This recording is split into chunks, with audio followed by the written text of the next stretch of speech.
5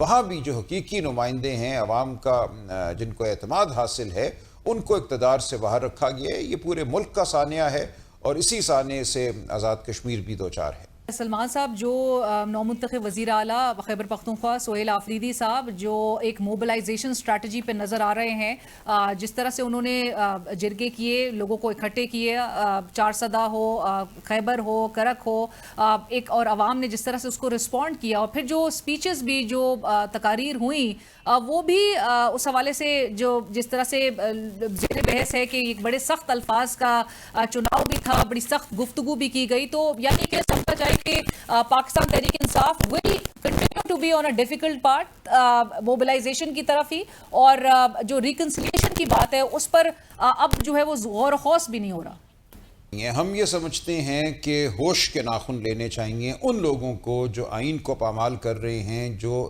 اداروں کو پامال کر رہے ہیں، جو عوام کے خلاف میں سمجھتا ہوں برسر پیکار ہیں، عوام کے ووٹ کو جنہوں نے چرایا ہے، ان سب کو سوچنا ہوگا کہ ہم ملک کو کہاں لے کر جا رہے ہیں۔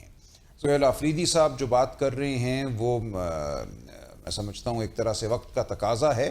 ہم بالکل یہ سمجھتے ہیں کہ خیبر پختونخوا صوبے کو ایک اچھی حکومت ملنی چاہیے، وہاں گڈ گورننس ہونی چاہیے، وہاں تعلیم اور صحت کے حوالے سے بہت سے منصوبے ہیں جو پچھلے کچھ دنوں میں ہم نے جن پہ غور کیا ہے، بحث کی ہے۔ میں جانتا ہوں کہ سہیل آفریدی صاحب ان کو عملی جامہ پہنانا چاہتے ہیں، تو ایسی بات نہیں ہے، لیکن کیا وجہ ہے کہ ایک وزیر اعلیٰ کی ملاقات نہیں کرائی جا رہی؟ عدالت میں میرے ساتھ کھڑے تھے سہیل آفریدی صاحب جب اسلام آباد ہائی کورٹ کے چیف جسٹس سرفراز ڈوگر صاحب نے ایک فل بینچ کی سربراہی کرتے ہوئے اڈیالہ جیل کے منتظم کو کہا کہ آپ ان کی ابھی ملاقات کرائیں گے، اور کہا کہ آپ جائیے، ان کے ساتھ آپ کی ملاقات ہوگی، یہ آپ کا حق ہے، قانونی حق ہے، اور اس کے باوجود وہ ملاقات نہ ہوئی۔ تو یہ جواب تو وہ لوگ دیں نا، یہ کون ہے جو تصادم کی جانب چل رہا ہے؟ آپ قانون، شرافت، آئین، ہر چیز کو پامال کر کے کہتے ہیں کہ اب تم تصادم کی جانب گامزن ہو، ہم نہیں۔ اور سلمان صاحب، جس طرح سے آپ نے کہا کہ وزیر اعلیٰ خیبر پختونخوا کی اس ملاقات میں بظاہر تو نظر آ رہا ہے کہ رکاوٹیں، اور برملا اس کا اظہار بھی کیا جا رہا ہے جب وزیر اعظم کے سیاسی مشیر رانا ثناءاللہ صاحب یہ کہیں کہ کیا حرج ہے کہ اگر ملاقات نہیں کروانے دی جا رہی، اور اگر وہ ملاقات کرتے ہیں، مشاورت کر کے کابینہ بناتے ہیں، تو اس کو ابھی سے ہی غیر قانونی تصور کیا جا رہا ہے کہ وہ عمران خان صاحب سے مشاورت کے ساتھ کابینہ نہیں بنا سکتے۔ آپ کو لگ رہا ہے کہ کل کے روز یہ ملاقات کسی بھی طور پہ ایک ہوتی ہوئی دکھائی دے رہی ہے؟ اس وقت تو ہمیں کوئی اطلاع نہیں کہ کل ملاقات ہو رہی ہے، اور کس طرح یہ غیر قانونی ہوگی؟ کون سا یہ کوئی نیا قانون تراشا ہے انہوں نے کہ ایک شخص اپنے لیڈر سے مشورہ کرتا ہے اور مشورے میں نام پیش کرتا ہے، ان پہ بحث ہوتی ہے اور ان کو مقرر کرتا ہے وزیر؟ تو اس میں کون سی غیر قانونی بات ہے؟ وہ کہہ رہے ہیں عمران خان صاحب جیل میں ہیں، کانوکٹ ہے، اس سے کوئی فرق نہیں پڑتا، اس سے کوئی فرق نہیں پڑتا۔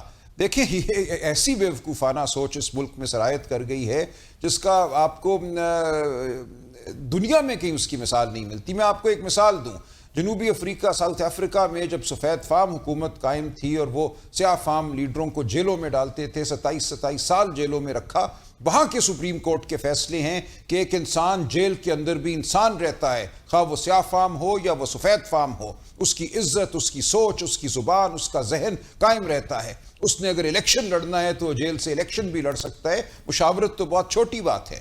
تو یہ عجیب و غریب گفتگو ہے جو اس ملک میں ہو رہی ہے۔ پچھلے 500 سال کے جو انسانی حقوق کے تصورات ہیں، ان کو ہر روز ایسے پامال کیا جاتا ہے جیسے آج ہم کسی غار سے نکل کر باہر آئے ہیں۔ سلمان صاحب، جب تک یہ ملاقات نہیں ہوتی تب تک کابینہ کی تشکیل کا جو معاملہ ہے، فارمیشن ہے، وہ تاخیر کا شکار ہی رہے گی۔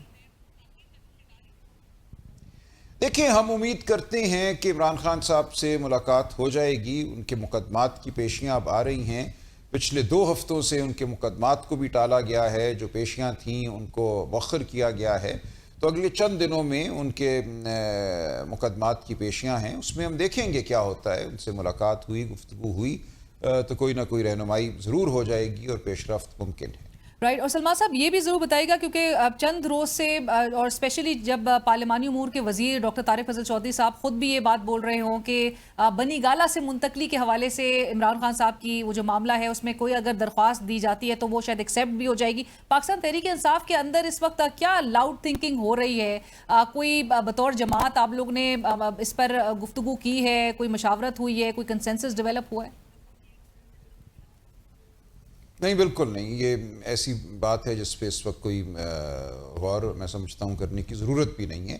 عمران خان صاحب بالکل واضح ہیں اپنی ذات کے حوالے سے، وہ کوئی آسائش نہیں چاہتے. ان کو اگر آپ نے جیل میں رکھا ہے تو جیل میں رکھیں، پھر ہمت کریں، دکھائیں. وہ تو 27-28 مہینوں سے بیٹھے ہیں، ان کی تو ہمت میں کوئی کمی نہیں آئی. تو کیا ضرورت آپ کو پیش آئی ہے ان کو بنی گالہ بھیجنے کی؟ وہ نہیں جانا چاہتے. وہ تب جائیں گے جب اس ملک میں آئین اور قانون کی بحالی ہوگی، جب ان کو اس لیے بھیجا جائے گا کہ وہ بے قصور ہیں، ان کے مقدمات ختم ہوں گے، ان کی سزائیں ختم ہوں گی تو وہ جائیں گے. ایک جھوٹ کے نظام تلے وہ کسی آسائش کے خواہش مند نہیں. سو عمران خان صاحب کا، سلمان صاحب آپ کہہ رہے ہیں کہ ان کا اپنا مائنڈ سیٹ بھی یہی ہے کہ وہ جیل میں ہی رہیں گے، بنی گالہ منتقل ہونا نہیں چاہتے. بالکل ایسا ہی ہے. رائٹ. سلمان صاحب بائی الیکشنز کے حوالے سے ضرور بتائیے گا کیونکہ آج میری نظر سے عمر ایوب خان صاحب کی ٹویٹ گزری جس میں انہوں نے کہا کہ انہوں نے بیرسٹر گور خان صاحب کو ریکویسٹ کیا ہے کہ وہ ان کی جو اپیلز ہیں ان کو وڈرا کر لیں against the legal deseating and denotification as leader of the opposition in National assembly.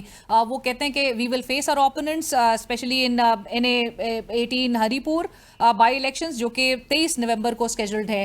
So by elections میں پاکستان تحریک انصاف جاری ہے. سلمان صاحب خیبر پختونخوا میں ہم الیکشن لڑ رہے ہیں.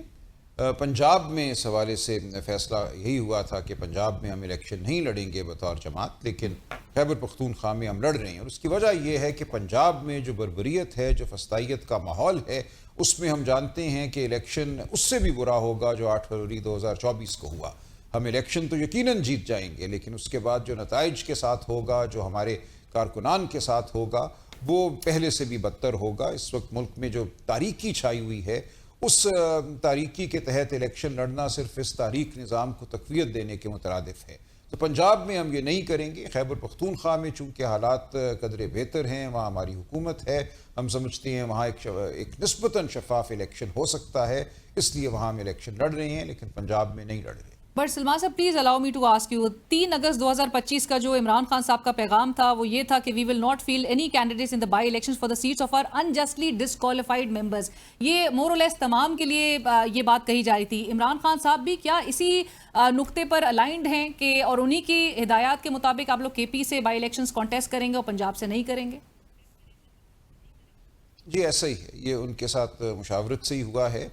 اور جو عمر ایوب صاحب کے حلقے کی بات ہوئی ہے، میری اپنی تو ملاقات نہیں ہوئی تھی، لیکن جن لوگوں کی ملاقات خان صاحب سے ہوئی تھی کوئی 2 ہفتے قبل، وہی یہ بات لے کر آئے تھے کہ خان صاحب نے ہری پور کے حوالے سے اور خیبر پختونخوا کے حوالے سے اجازت دی ہے.